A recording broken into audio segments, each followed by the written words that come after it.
Good evening and welcome.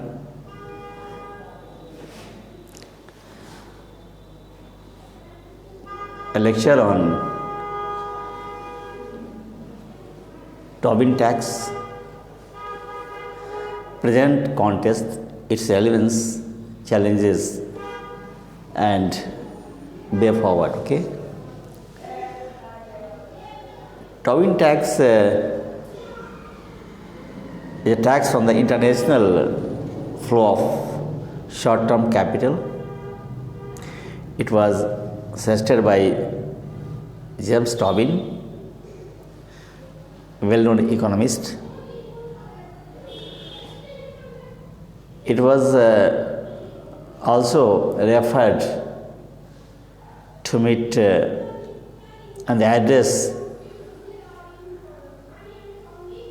globally to meet the global poverty programs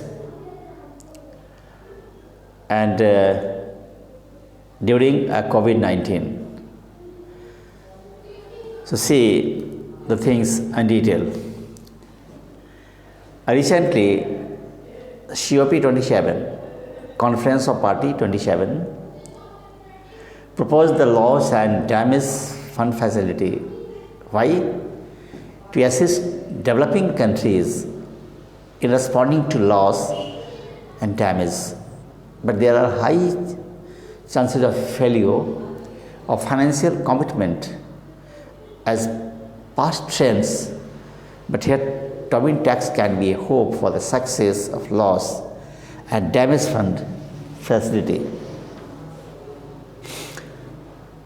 This was the first time climate change loss and damages were part of the official agenda for the world's largest climate conference. When the Paris Agreement was adopted in 2015, loss and damage were referred to as the third pillar of climate action, isn't it? However, the Paris Agreement made no mention of any financial commitments to support countries facing a significant loss and damage. Now come to the loss and damage fund facility. It refers to the finance or the financial facility to assist developing countries that are especially vulnerable to the adverse effects of climate change in responding to socio-economic and non-economic loss and damage associated with the adverse effects of climate change, including extreme weather events and slow onset events. Loss and damage are often divided into economic loss and damage, including livelihoods and property, and non-economic loss and damage, including loss of life and losses to biodiversity and cultural heritage, isn't it? Its disproportionate consumption of the planet's resources has created a historical, moral, legal, and ethical obligation to pay for it. Tobin Tax is a source of financing the fund. Authors argued that the Tobin Tax can be seen as a source of financing in loss and damage fund facility. In essence, it would be an obligation on financial institutions to pay a cess on their currency transactions but not investment flows, isn't it? The ultimate aim would be to raise money for development and climate finance and make a sustainable economic recovery more feasible. The daily global currency trade is worth $6 trillion nearly. In this context, a Tobin tax that would be levied on spot currency transactions appears very desirable. This significant amount can fund sustainable development goals (SDGs) and easily enable climate adaptations and mitigation for a developing country, isn't it? Such capital will also be more resilient given that recessionary conditions do not gravely affect foreign exchange markets, at least in comparison with global stock and bond markets. Tobin tax is a tax on the international flow of short-term capital. I told you in the beginning, and it was named after economist James Tobin, who proposed it in 1972 in the form of a currency transaction tax.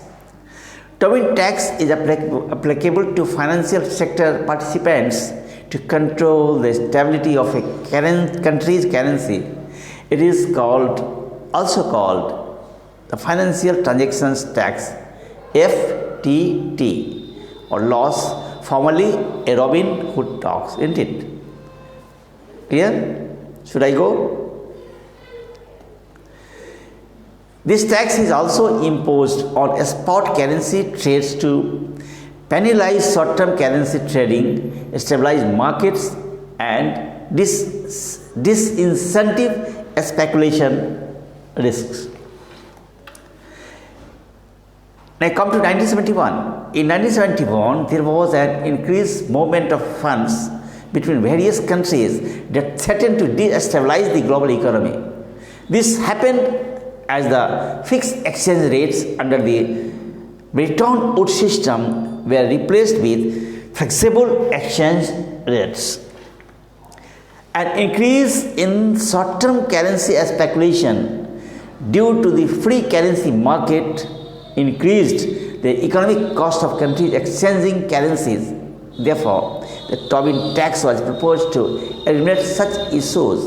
It was accepted by various European nations so as to discourage short-term currency speculation and stabilize currency markets across the globe. Now, what is the need for a Tobin tax? See, the short-term capital flows, that is the movement of international investable money, are highly unstable due to being speculative. Frequent inflows and outflows of short-term capital create management problems for many emerging markets. Central banks like the Reserve Bank of India, Tobin tax prevents the movement of volatile short-term capital flows or hot money, which are very speculative. Now I come to the examples of Tobin tax. Examples of Tobin tax across the world. Sweden imposed a Tobin tax of 0.5%. How much? 0.5% on buying and selling of shares. However, could not achieve the desired results. Okay?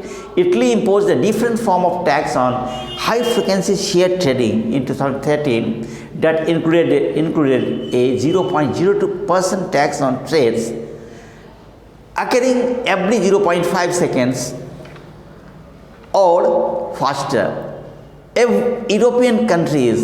European nations such as Belgium, Germany, next Ethiopia, Greece, Spain, France, Italy, Australia, Portugal, Slovenia and Slovakia decided to impose a 0.1% levy on the exchange of shares and bonds and a 0.01% imposed on derivative transactions.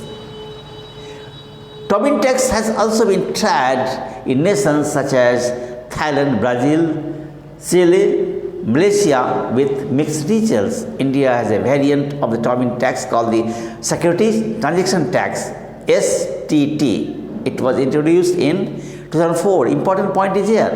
Where in India Security Transaction Tax was imposed? It was introduced in 2004 and is levied on every transaction of securities listed on the stock exchanges and mutual funds. Now come to the benefits of Tobin tax. Tobin tax provided the government and the central banks with a gestation period to provide the needed adjustments so as to counter the destabilizing effects of both outflows and inflows. The process of entry and exit of capital is slowed down by the time taken to pay taxes. Revenue generated from capital tax or Tobin can be used for social development purposes, which is beneficial especially for developing nations. Tobin tax discourages short-term speculative capital. Now come to the limitations of what? Tobin tax. Tobin tax can decrease financial transactions, which result in decreasing job incentives. It can cause a decrease in the liquidity of assets. Apart from this, the increased investment cost for the investors, decrease in return on various funds such as pension funds, as the banks would simply pass the cost of the taxes to the customers.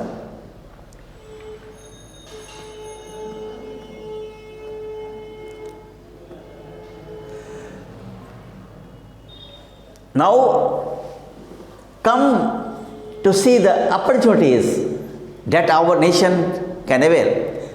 So, opportunity for India. India can galvanize much needed support for a global Tobin tax by making it a part of its G20 agenda. Okay? A consensus at the G20 will in turn lead to greater acceptance by the international community at large and remove problems that could arise from a unilateral or limited imposition of Tobin tax. India's interest in finding international coherence around the regulation of crypto assets, a global Tobin tax applicable to such digital assets could be a great starting point, isn't it? Introducing a Tobin tax will not only help in raising resources but also help financial regulations track global currency flows. Okay, Tobin tax, also known as Robin Hood tax. A Tobin tax was, I told you in the beginning, was initially defined as a tax on all spot conversions of one currency into another. It was suggested, just I told you earlier, it was suggested by James Tobin, an economist who won the Nobel Memorial Prize in Economic Sciences. In past, Tobin tax was also recommended for addressing the global poverty and dealing with COVID-19. Now, come to the way forward. We did an imaginative approach to raise the funds without burdening any government and not by robbing the rich to pay the poor. Renewed expressions of support for this tax are needed from governments, non-governmental organizations, and also civil society. Now, the nations must now work together to ensure that the new fund can become fully operational and respond to the most vulnerable people and communities who are facing the brunt of the climate crisis. Developed countries must honor their long-standing obligations under the UNFCCC and the Paris Agreement, including the provision of climate finance, technology transfer, and capacity building to the developing nations. Now, I come to conclusion. Loss and damage fund facility is an opportunity to further strengthen international cooperation and solidarity while delivering justice and protecting human rights.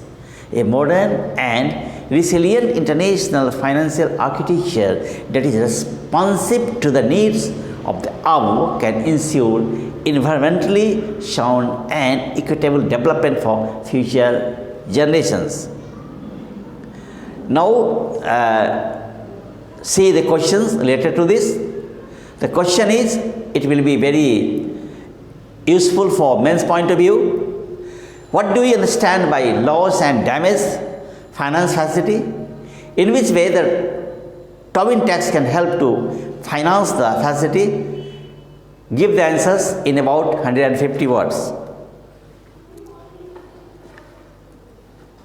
This way, you have seen that the Tobin Tax can be seen as a good incentive for our country, and it was suggested by James Tobin in way back to 1972, and to address the global poverty and to deal with the financial crisis during the COVID-19 days, Tobin Tax was also taken into consideration. This is a very relevant topic. I have already given to you the question. You must write the answer, and after you can write the answer directly on the YouTube channel, or you can post your so-called handwritten notes or sheets of paper on my WhatsApp number. My WhatsApp number and contact number, both 9006688 470. Thanks for giving me a patience listening.